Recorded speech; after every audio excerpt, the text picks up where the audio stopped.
Hello my dear students, welcome to Magnet Brains. This is your teacher शिल्पी तिवारी और आज हम करेंगे टाइनी ऑर्गेनिजम्स की एक्सरसाइज.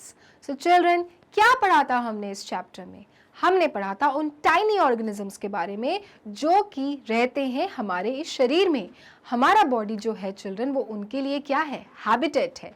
All right. और हमने ये भी जाना था चिल्ड्रन कि हमारे शरीर में ये टाइनी ऑर्गेनिजम्स ऐसे भी ऑर्गेनिजम्स होते हैं जो कि होते हैं हमारी बॉडी के लिए हेल्पफुल, माने कि उनके बिना हम सरवाइव नहीं कर सकते.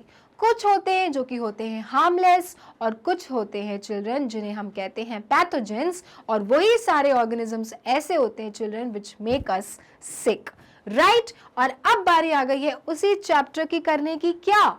एक्सरसाइज सॉल्व, ताकि समझ में आ जाए कि आपको ये चैप्टर बिल्कुल अच्छे से क्लियर हो गया है, क्योंकि टाइनी ऑर्गेनिजम्स के बारे में जाना था बहुत ज्यादा जरूरी. So let's start and do the exercise of the chapter children, tiny organisms. Are you ready with me? Okay, let's start. Name the type of microorganism, bacteria, fungi और virus shown in the diagram below. तो children, आपको मालूम है कि हर प्रकार के जो ये माइक्रो ऑर्गेनिज्म होते हैं इनका स्ट्रक्चर भी क्या होता है? अलग अलग तरह का होता है, अलग अलग शेप का होता है. नाम भी तो अलग अलग है, तो ऑब्वियसली शेप स्ट्रक्चर अलग होगा ना. तो चिल्ड्रन, इस क्वेश्चन में आपको करना है ये सॉल्व कि इन पिक्चर्स को देख के आपको बताना है कि इनमें से बैक्टीरिया कौन है, फंगाई कौन है और वायरस कौन है. Okay, so let's start with the first picture children. और फर्स्ट पिक्चर है एक ब्रेड की, लेकिन जो ये ब्रेड है ये काफी ज्यादा हो चुकी है पुरानी, माने कि सड़ चुकी है. तो चिल्ड्रन, इसमें क्या लग चुका है? ये जो बना हुआ है ये किस चीज का स्ट्रक्चर है?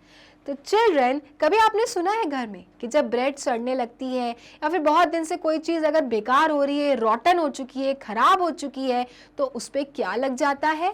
तो चिल्ड्रन, उस पर लग जाता है फंगस, माने कि फंगाई. और ये ब्रेड के ऊपर जो आप ये ब्लैक ब्लैक ब्लैक ब्लैक देख रहे हो चिल्ड्रन, ये और कुछ नहीं, ये है फंगाई. ओके, और इसलिए कहा जाता है कि बहुत दिन तक पड़ी चीजों का इस्तेमाल ना करें, क्योंकि उनमें क्या लग जाता है? फंगस लग जाता है, फंगाई लग जाता है. Okay, so this is fungi and in the bread the picture you are seeing it is of fungi. Okay, now the next picture, क्या दिख रहा है आपको? ये चिल्ड्रन एक टाइनी ऑर्गेनिज्म है जो कि हमारी बॉडी में रहता है, लेकिन आपने कभी इनके दर्शन नहीं किए होंगे क्योंकि इन्हें आप देख नहीं सकते. तो ये क्या चीज का डायग्राम है चिल्ड्रन? ये किस प्रकार का टाइनी ऑर्गेनिज्म है? तो चिल्ड्रन, ये जो शेप है, ये जो स्ट्रक्चर है, ये है चिल्ड्रन बैक्टीरिया का. ओके, सो बैक्टीरिया जो होते हैं चिल्ड्रन वो गुड बैक्टीरियाज भी होते हैं और बैड बैक्टीरियाज भी होते हैं, और कुछ जो होते हैं वो हार्मलेस होते हैं. ओके, दैट डिपेंड्स कि हमारी बॉडी में किस प्रकार के कौन से बैक्टीरिया ज़्यादा मौजूद हैं.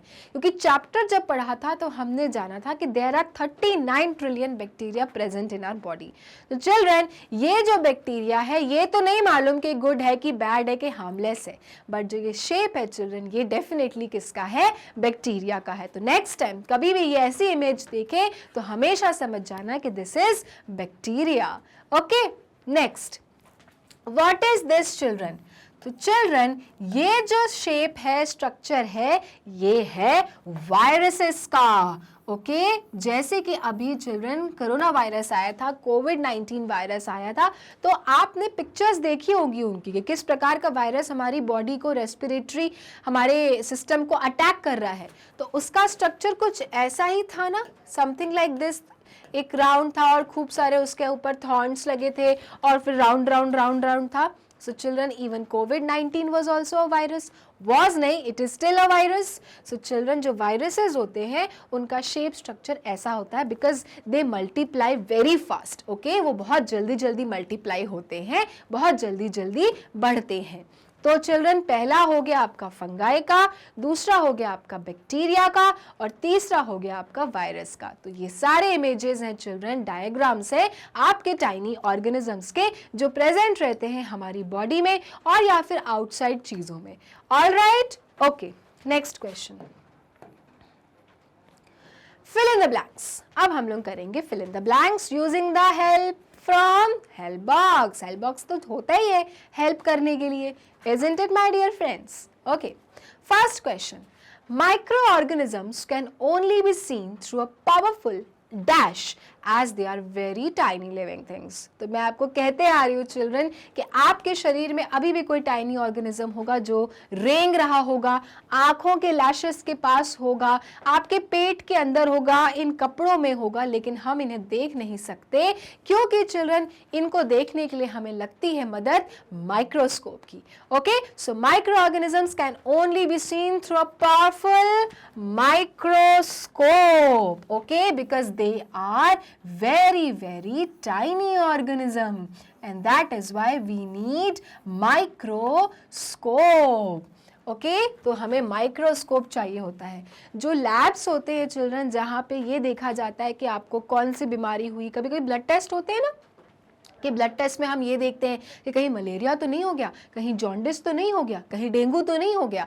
तो चिल्ड्रन इन वायरसेस को जज करने के लिए, इन बैक्टीरियाज को हमें पहचानने के लिए, रिसर्च करने के लिए यही पावरफुल इंस्ट्रूमेंट का यूज करना पड़ता है जो कि होता है microscope. Okay, it is something like this children, जिसमें लगे होते हैं लेंसेस और हम इन लेंसेस के नीचे रखते हैं वो अपने ब्लड स्टेन्स को जहां से हमारा ब्लड टेस्ट किया जाता है और उन ब्लड टेस्ट पे हमको पता चलता है चिल्ड्रन कि वो कौन सा वायरस है या फिर वो कौन सा बैक्टीरिया है.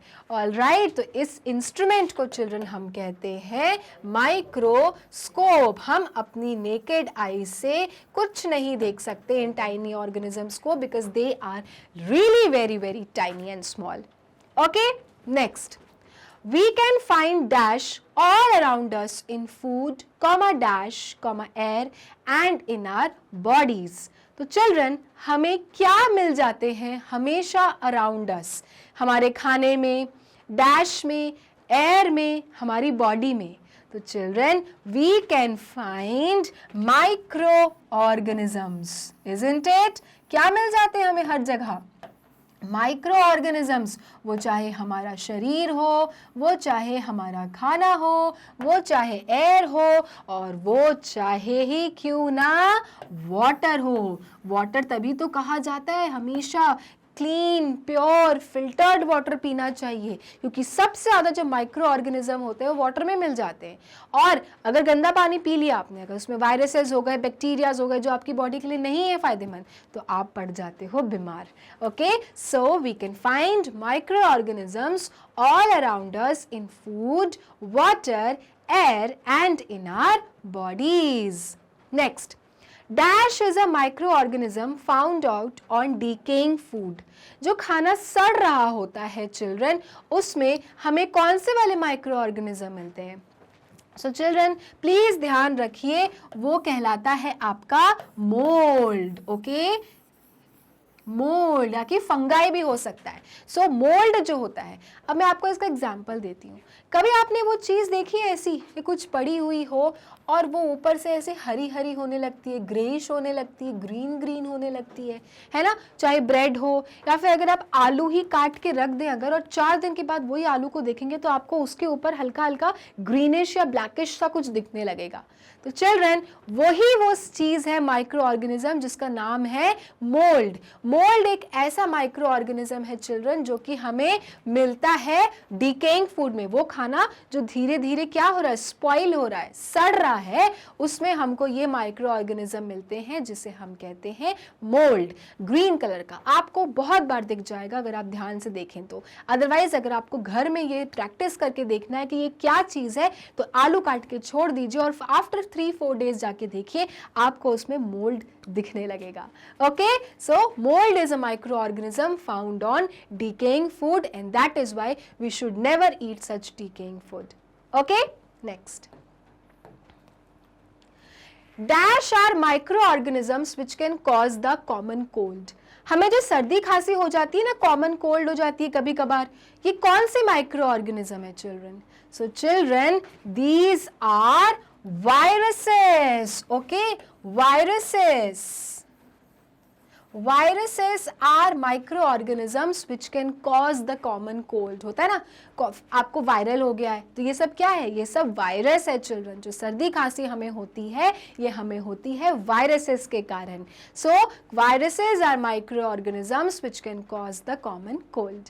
डैश फिफ्थ है, dash found in all our mouths is a micro organism.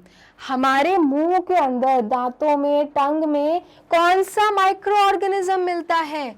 So children you get bacteria.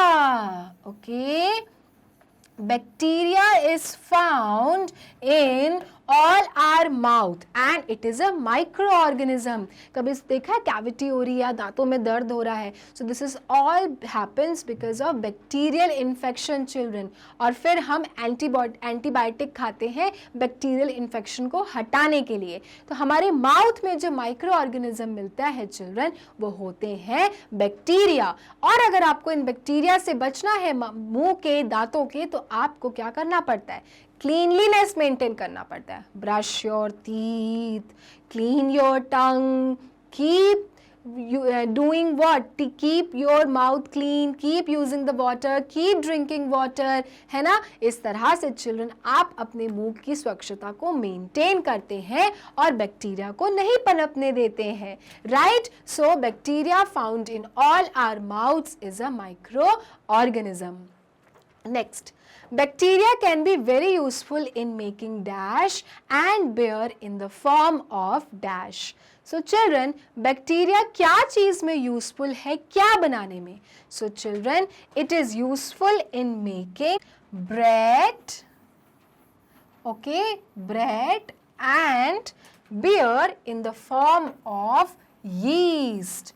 All right, bacteria जो होता है चिल्ड्रन वो ब्रेड बनाता है, बियर बनाता है, ऑल राइट, और किस फॉर्म में? यीस्ट की फॉर्म में ये बनाता है। सो ध्यान रखना है, bacteria can be very very useful. अगर आपको ब्रेड बनाना है यू नीड बैक्टीरिया, अगर आपको बियर बनाना है यू नीड बैक्टीरिया। किस फॉर्म में? यीस्ट की फॉर्म में, तब जाके आपको ये सारी चीजें मिलेंगी, all right. So bacteria can be very useful in making bread and beer in the form of yeast. Okay, next question. To avoid the spread of harmful microorganisms, we should dash our hands regularly when touching food or after using the toilet। So children, अगर आपको ये जो spread है, ये जो बुरे वाले harmful, जो हमें हार्म कर सकते हैं माइक्रो ऑर्गेनिज्म, अगर इन्हें फैलने से बचाना है, अगर इन्हें अवॉइड करना है कि ये आपके शरीर पे ना आए, तो हमें अपने हाथों को रेगुलरली क्या करना चाहिए खाना या टॉयलेट यूज करके आने के बाद? So right children, we should wash our hands regularly when touching food or after using the toilet। तो स्वस्थ रहो और दूसरों को स्वस्थ रखो। ज़्यादा गंदे वाले बैक्टीरिया, माइक्रो ऑर्गेनिजम्स को अपनी बॉडी में पनाह नहीं दो। All right, so to avoid the spread of harmful micro organisms we should wash our hands regularly when touching food और after using the toilet. Next, choose the correct answer. Microorganisms are dash. A option, living thing and non-living thing. B option, non-living things. C option, very tiny living things. D option, giant living things. So children, ये तो पता ही होगा, very tiny living things, है ना? Microorganisms क्या होते हैं?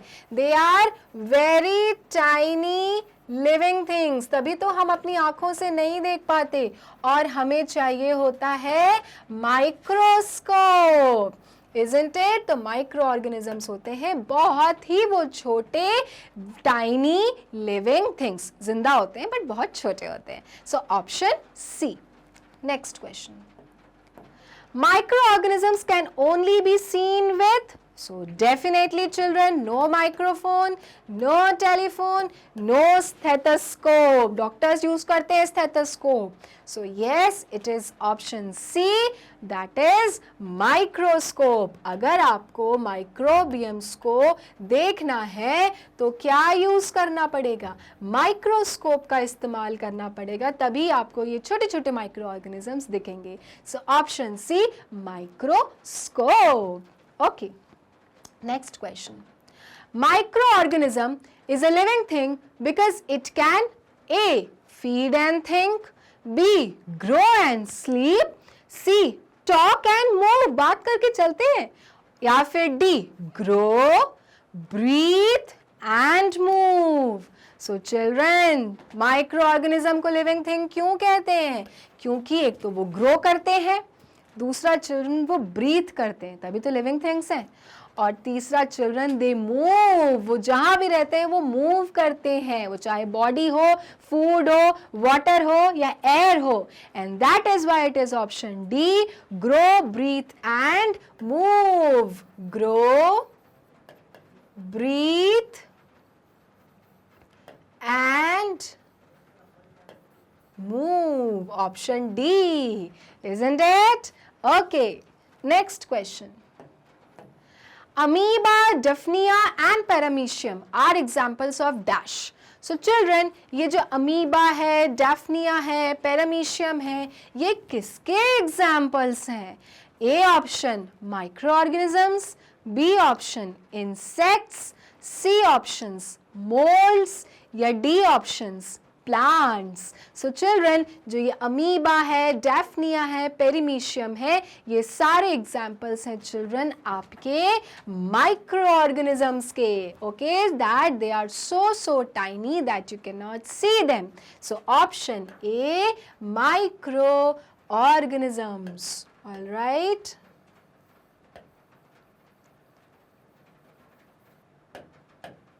Okay, microorganisms. So this was the exercise of chapter tiny organisms children. यहाँ पे हमने एक्सरसाइज कर ली है सॉल्व. अब आपको क्लियर है कि माइक्रो ऑर्गेनिजम्स किस किस प्रकार के होते हैं, राइट? वायरस, फंगाई, बैक्टीरिया, ये सभी होते हैं माइक्रो ऑर्गेनिजम्स जो हमारी बॉडी में, हमारी सराउंडिंग्स में, एयर में, वाटर में, फूड में प्रेजेंट रहते हैं, और किस तरह से हमें इनसे बच के रहना चाहिए, क्योंकि कुछ जो होते हैं वो काफ़ी ज़्यादा हार्मफुल होते हैं और कुछ होते हैं children they are harmless and also some are helpful. Okay, so this was the exercise of chapter tiny organisms. अब एक इन्फॉर्मेशन कि अगर आपको मैग्नेट ब्रेन्स के वीडियोस देखने होते हैं तो जाना होता है गूगल क्रोम पे, लिखना होता है www.magnetbrains.com. उसके बाद ये साइट खुलती है जिस पे लिखा रहता है India's number 1 100% free online education platform. नीचे दी होती हैं क्लासेस. अब मान लीजिए आप क्लास 4 में है या फिर क्लास 3 में, तो यहाँ पे क्लास 3 में जैसे क्लिक कर दें तो आपको सारे subject teachers with their subjects दिखेंगे. कोई एक पर्टिकुलर अगर आपको सब्जेक्ट पढ़ना है, for example GK watch now करना है, वॉच नाउ करिए और आपके सारे चैप्टर वाइज वीडियोस आपको दिखने लगेंगे. कोई एक पर्टिकुलर वीडियो प्ले करना है, प्ले द बटन और वीडियो हो जाएगा स्टार्ट. सो ये था आपका topic tiny organisms my dear students. Next class में हम न्यू टॉपिक के साथ मिलेंगे. तब तक के लिए मैग्नेट ब्रेन्स को लाइक, फॉलो, सब्सक्राइब करना ना भूलें, क्योंकि मैग्नेट ब्रेन्स देता है kindergarten to grade 12 free videos and free education. Thank you.